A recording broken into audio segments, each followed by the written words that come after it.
Assalamualaikum.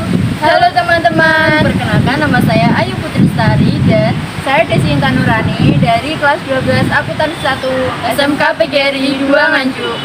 Kami akan menceritakan sejarah alun-alun Kota Nganjuk. Yuk ikuti kami.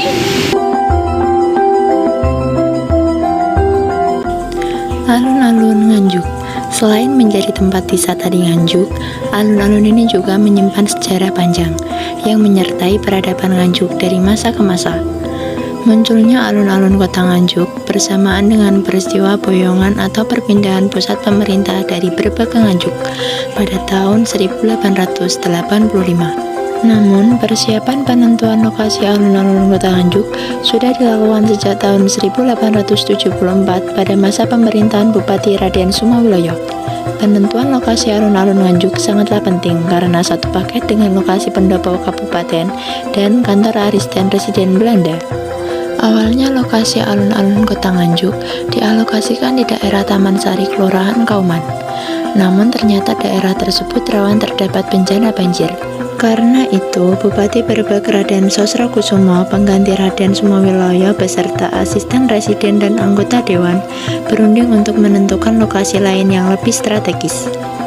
Setelah dilakukan analisa dan pemetaan, maka ditemukan kompleks makam penambahan Mangunkusumo atau Eyang Mangudikaran sebagai lokasi yang paling strategis dan aman dari ancaman banjir.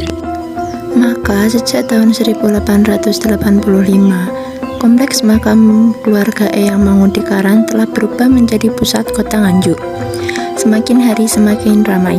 Menurut peta Belanda tahun 1890, posisi alun-alun Kota Nganjuk sudah sama seperti sekarang.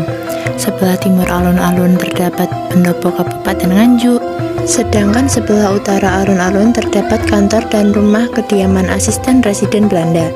Sekarang kantor asisten residen Belanda dijadikan kantor Polsek Nganjuk, sedangkan kediaman asisten residen Belanda dijadikan sebagai SMPN 1 Nganjuk. Di bagian selatan alun-alun Kota Nganjuk saat ini dijadikan sebagai pasar.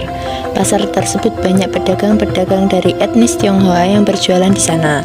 Dari Tionghoa tersebut membangun lapak-lapak toko, sehingga berkembang dan menjadi pecinan Jalan Ahmad Yani.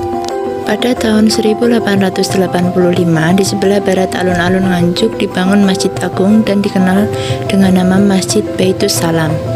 Pada tanggal 31 Januari 1938 dilakukan penanaman pohon beringin. Menurut analisa Dr. Andester Cahyameta, selaku pengait sejarah Nganjuk periode kolonial, pohon beringin tersebut tidak lain adalah pohon beringin yang saat ini berada persis di tengah alun-alun Nganjuk.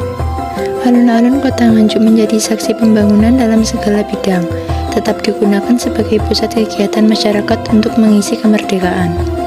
Waktu terus berganti dan alun-alun Kota Nganjuk terus mengalami renovasi. Namun alun-alun Nganjuk tetap menjadi pusat kegiatan dan kebanggaan bagi masyarakat Nganjuk.